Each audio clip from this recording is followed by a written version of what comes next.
if anybody thinks in South Africa that you can take the land without compensation, you're living in a dream.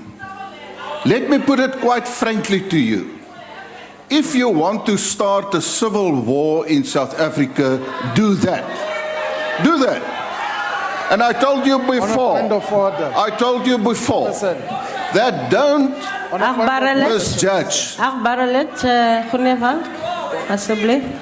I think it's decidedly What are you raising, Honourable Member? on a point of order.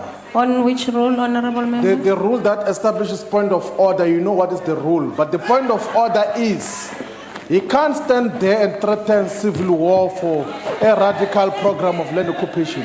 It's not parliamentary to threaten civil war. If you want civil Thank you war, very Chief, much. Thank you. don't threaten it there. Thank you. I think Honourable Must never Member.